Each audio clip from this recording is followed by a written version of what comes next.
Welcome back. Junagadh કોંગ્રેસના 50 સભ્યોને show cause notice આપવામાં આવી છે। પક્ષાંતર ધારા હેઠળ આપવામાં આવી છે આ નોટિસ। જૂનાગઢ જિલ્લા પંચાયતના 6 સભ્યોને નોટિસ આપવામાં આવી છે, તો માણાવદર તાલુકા પંચાયતના 14 સભ્યોને નોટિસ પાઠવવામાં આવી છે। વંથલી તાલુકા પંચાયતના 7 સભ્યોને પણ નોટિસ પાઠવવામાં આવી છે। મેંદરડા તાલુકા પંચાયતના 3 સભ્યોને નોટિસ પાઠવવામાં આવી છે। વંથલી નગરપાલિકામાં 4 સભ્યોને નોટિસ પાઠવવામાં આવી છે। બાટવા નગરપાલિકાના 3 સભ્યોને નોટિસ પાઠવાઈ છે। માણાવદર નગરપાલિકાના 13 સભ્યોને નોટિસ મોકલવામાં આવી છે। શો કોઝ નોટિસ મોકલવામાં આવી છે। 50 જેટલા સભ્યોને નોટિસ મોકલવામાં આવી છે। જૂનાગઢ કોંગ્રેસના 50 સભ્યોને શો કોઝ નોટિસ મોકલવામાં આવી છે। પક્ષાંતર ધારા હેઠળ તમામને નોટિસ પાઠવવામાં આવી છે। મહેસાણાના બહુચરાજી વિધાનસભાના કોંગ્રેસના કાર્યકર્તાઓની એક બેઠક યોજાઈ। આ બેઠક ત્યારે યોજાઈ રહી છે જ્યારે લોકસભાના ઉમેદવાર નક્કી કરવા ગૂંચવાયેલી પરિસ્થિતિ સર્જાઈ છે। વિજય એ જ લક્ષ્ય અંતર્ગત કોંગ્રેસની આ બેઠક યોજાઈ, જેમાં માયાબેન દવે, બળદેવજી ઠાકોર સહિતના નેતાઓ ઉપસ્થિત રહ્યા હતા। એટલું જ નહીં, મહેસાણા લોકસભાના કોંગ્રેસના તમામ દાવેદારો આ બેઠકમાં ઉપસ્થિત રહ્યા હતા।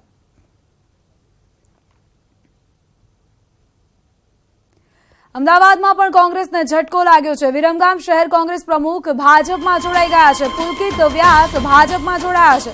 તેજસ્વીબેન પટેલની આગેવાનીમાં પુલકિત વ્યાસ ભાજપમાં જોડાયા છે। ભાજપના સંમેલનમાં તેમણે કેસરીઓ કર્યો છે। તેજસ્વીબેન પટેલની આગેવાનીમાં તેઓ ભાજપમાં જોડાઈ ગયા છે। આ સાથે જ કોંગ્રેસને વધુ એક ઝટકો મળ્યો છે। વિરમગામ શહેર કોંગ્રેસના પ્રમુખ છે પુલકિત વ્યાસ, જેઓ ભાજપમાં જોડાઈ જતા કોંગ્રેસને વધુ એક ફટકો પડ્યો છે।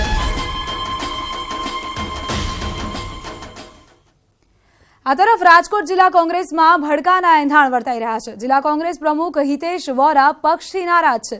હિતેશ વોરાનું નામ ટિકિટની રેસમાં સામેલ હતું, તેવામાં જ તેમને ટિકિટ ન મળતા આગામી દિવસોમાં તેઓ પ્રદેશના નેતાઓને મળીને આ અંગે રજૂઆત કરશે। જોકે હિતેશ વોરાએ રાજીનામું આપવાનો સ્પષ્ટ ઇનકાર કર્યો હતો। અવશ્ય મારી નારાજગી છે, જે ઉમેદવાર પસંદગીની બાબતે મારી નારાજગી છે। આગામી દિવસોમાં અમારા સમાજના અગ્રણીઓ, સર્વજ્ઞાતિના અગ્રણીઓ સાથે મિટિંગ કરી, મારા પ્રદેશના હાઈકમાન્ડ જોડે મિટિંગ કરી અને આગામી રણનીતિ અમે નક્કી કરશું। શું નારાજગી છે ઉમેદવાર સાથે? ઉમેદવાર સાથે નારાજગી અમારી એવી હોઈ શકે કે અમને સંગઠનને કોઈને વિશ્વાસમાં લીધેલ ન હોય। લલિતભાઈ કગથરાએ તો આપના મીડિયા સમક્ષ વારંવાર કહેલું કે મેં ટિકિટ માંગી નથી, હું ઉમેદવાર નથી। આવી જે અમારી સાથે ખિલવાડ કરેલ હોય એની સામે અમારી નારાજગી। બારડોલી બેઠક પર ઉમેદવારી અંગે તુષાર ચૌધરીએ મહત્વનું નિવેદન આપ્યું છે। તેમણે જણાવ્યું કે સાંજ સુધીમાં કોંગ્રેસના ઉમેદવાર તરીકે તેમના નામની જાહેરાત થશે। મહત્વનું છે કે બારડોલી બેઠક પર આનંદ ચૌધરીએ તુષાર ચૌધરીના નામનો વિરોધ કર્યો હોવાની અટકળો હતી।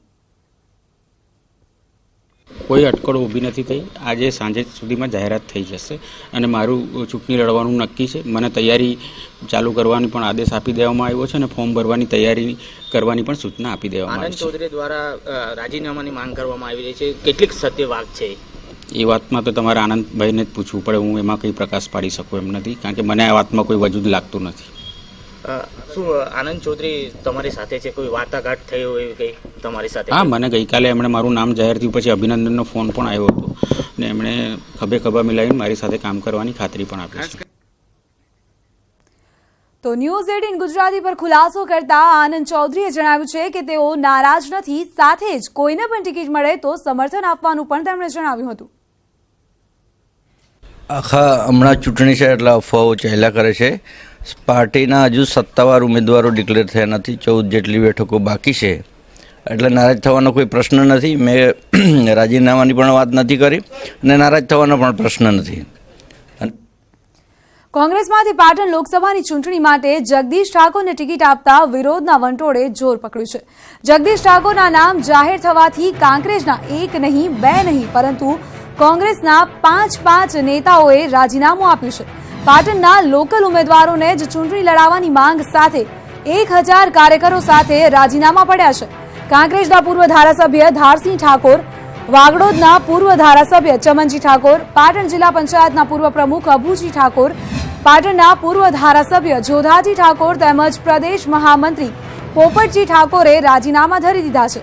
કોંગ્રેસના જૂના જોગીઓના રાજીનામા આપવાથી પાટણ જિલ્લા કોંગ્રેસની સીટ પર ઠાકોર સમાજની વોટ બેંક તૂટવાની શક્યતા છે. જોકે જગદીશ ઠાકોરે નિવેદન આપ્યું છે કે નારાજ થયેલા નેતાઓને તેમણે જાણે અજાણે પોતાની કોઈ ભૂલ થઈ ગઈ હોય તો માફી માંગીને દરેક નારાજ નેતાઓને મનાવીને સૌ કોઈ સાથે મળીને ચૂંટણી લડવામાં આવશે તેવું તેમણે જણાવ્યું છે. જોકે એ વાત નક્કી છે કે આવનારા સમયમાં ચૂંટણીમાં જગદીશ ઠાકોર માટે કપરા ચઢાણ શરૂ થશે. જો જૂના જોગિયાના મનામણા નહીં થાય તો હવે કોંગ્રેસે ચૂંટણી માત્ર ભાજપ સામે જ નહીં પરંતુ પક્ષના જૂના ઉમેદવારો સામે પણ લડવી પડશે. સ્થાનિક ઠાકોર આલો, પટેલ આલો, રમાણી આલો, બ્રાહ્મણ આલો, જ્યાંથી આલો પણ જો બહારનો ઉમેદવાર આવશે તમે પક્ષમાં લડવાના. બરાબર. જગદીશ ઠાકોરનું જગદીશ બાબા કે એ બહારના છે, એ છે બનાસકાંઠા જિલ્લાના અને એ છે અમદાવાદ, એ બહારના છે. અને અલ્પેશ ઠાકોર છે વિરમગામના અને જિલ્લો લાગે છે અમદાવાદ, સુરેન્દ્રનગર, અમદાવાદ, એ પણ બહારના છે. એટલે સ્થાનિક ઉમેદવાર કોઈ પણ આવે એ અમારી માગણી. મારું હાઈકમાન્ડ આપની ચેનલ દ્વારા જે કંઈ મારા વડીલો છે, મારા મુરબ્બીઓ છે, એમને નાની મોટી કંઈક માગણીઓ હોય અથવા પક્ષમાં નાના મોટા કંઈક પ્રશ્નો હોય, બે હાથ જોડીને વિનંતી કરું છું કે આવો. આ ચૂંટણી એ રીસામણા મનામણાની ચૂંટણી નથી. આ ચૂંટણી જગદીશ ઠાકોરને ટિકિટ મળી અને જીતવાની કે બીજી ચૂંટણી નથી.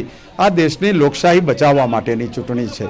આ પાટણના ખેડૂતોનું ગૌરવ વધારવા માટેની ચૂંટણી છે. સમગ્ર દેશના બેરોજગારો અને પાટણના બેરોજગારોના ન્યાય માટેની ચૂંટણી છે. આ પશુપાલકો કે બોર્ડર એરિયામાં રહેતા લોકોની તકલીફો દૂર કરવા માટેની ચૂંટણી છે. ત્યારે નાના મોટા તમામ મતભેદો ભૂલીને ક્યાંક મારી ભૂલ થઈ હોય તો ક્ષમા યાચના સાથે અમે સૌ સાથે મળી અને કામ કરીએ. અને જે મારા મુરબ્બીઓને ક્યાંક મારા માટેનું મન દુઃખ થયું હોય તો પણ આપના માધ્યમથી વિનંતી કરું છું કે આવો, જગદીશ ઠાકોર સદાય તમને નમતો રહેશે, સદાય તમારું માર્ગદર્શન લેતો રહેશે અને તમારા માર્ગદર્શનથી આગળ ચાલીશ. જૂનાગઢ લોકસભા કોંગ્રેસના ઉમેદવાર પૂંજાભાઈ વંશે સોમનાથ મહાદેવને ધ્વજારોહણ કર્યું.